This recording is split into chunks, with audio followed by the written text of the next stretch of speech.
Hi, my name is Lexi. Welcome back to my channel. Today I just want to chat about calorie counting.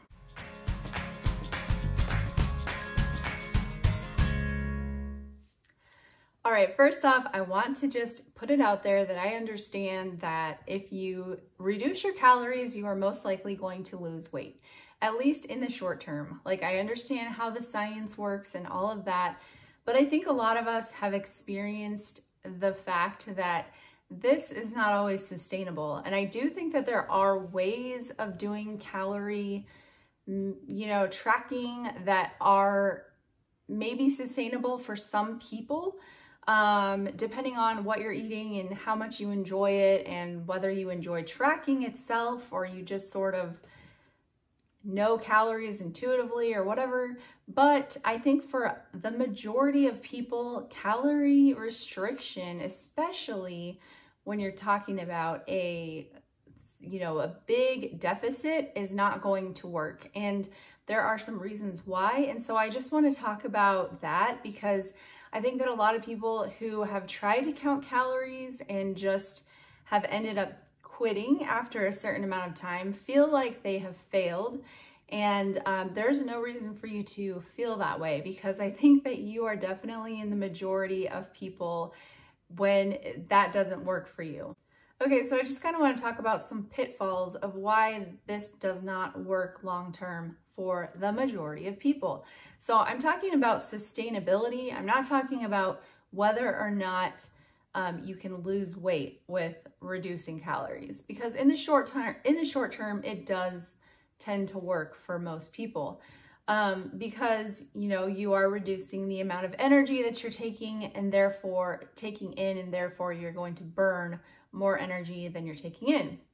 And I think we can all recognize that there is some validity to the idea that calories are energy and that our body only requires a certain amount of energy. Therefore, any excess that we eat is going to be stored as fat and we are going to gain weight.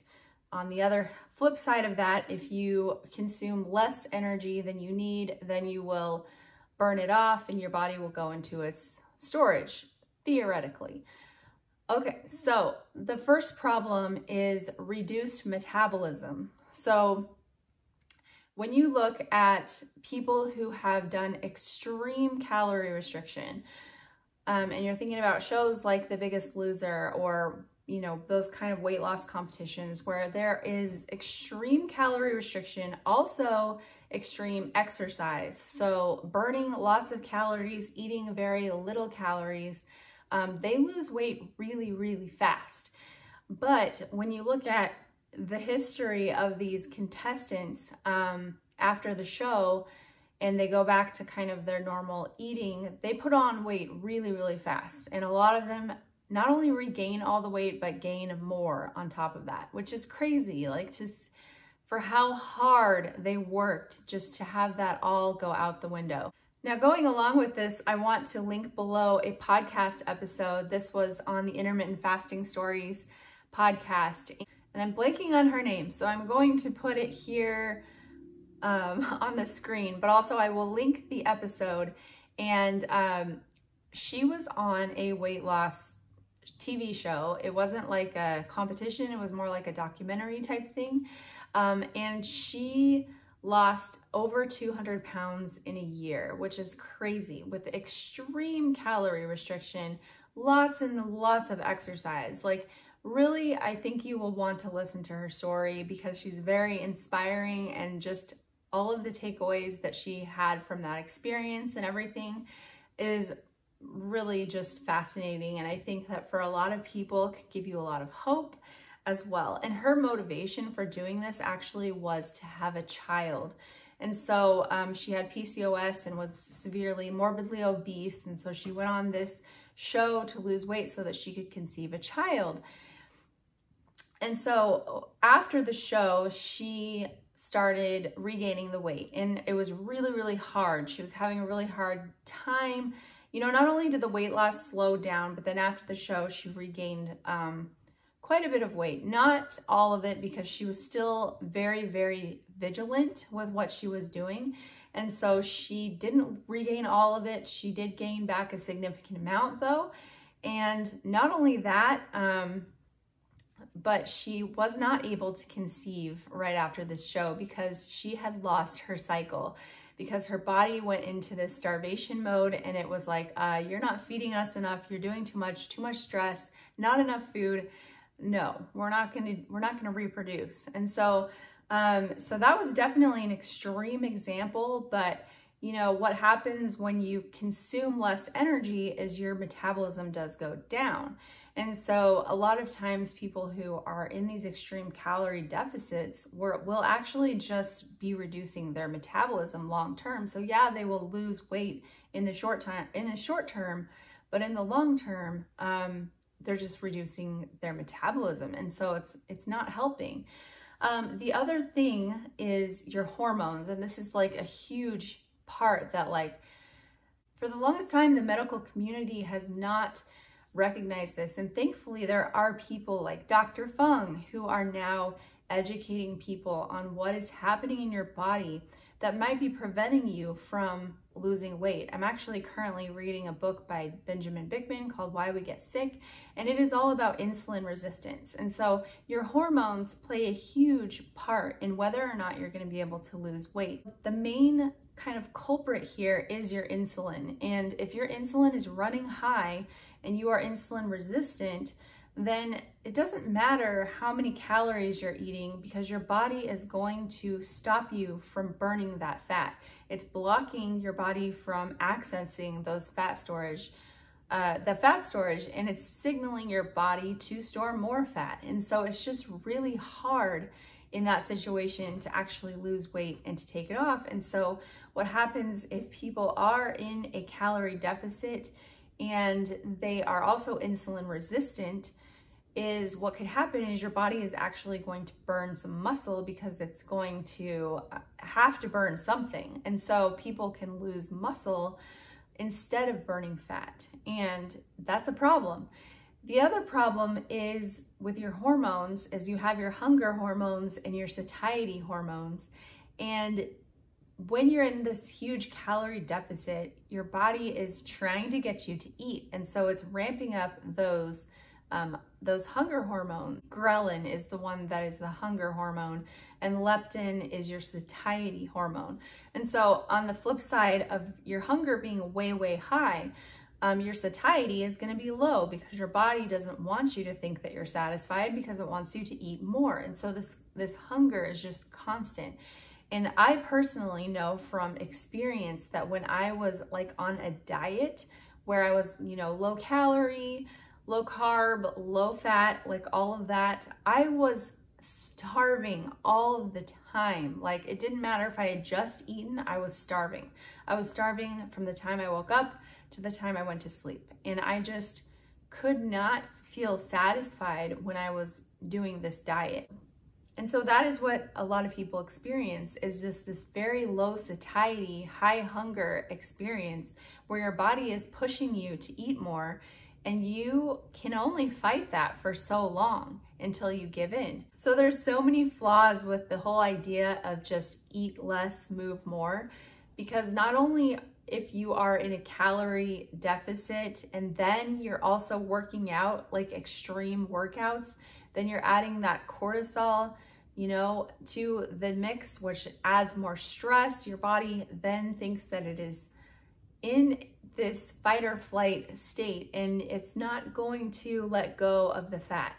I also wanted to link another podcast. This is also on the Intermittent Fasting Stories podcast, and this is Donna Doobie, and I just think she's so inspiring, and I've seen her on many different Facebook posts in the communities that I'm a part of, and she's just a very inspiring person. She lost over 100 pounds, I think like 130 pounds, and she talks about her experience with, you know, calorie restriction and trying to exercise a ton. And she was waking up early and also walking on her lunch break and then after work, and just 3 times a day, just to be able to maintain a weight of 300 pounds.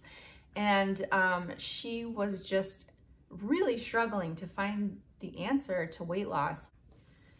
And so all of that calorie restriction and movement did not help her to lose any weight, and just kept, it just kept piling on and being stuck. And so she's a very inspiring person, and I encourage you to listen to her episode. I will link both of those that I mentioned below.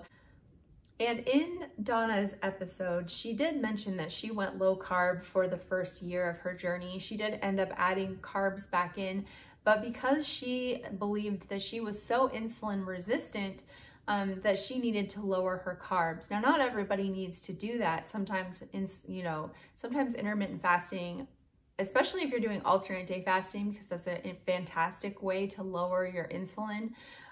Sometimes that's enough, but some people do find that they need to, at least for a certain time, lower their carbs. And that's just another piece of the puzzle for some people, that they need to do that to correct their insulin resistance. But the key there is just to talk about the fact that a calorie is not, all calories are not created equal. And we know this. We know that 100 calories of jelly beans is not the same as 100 calories of broccoli.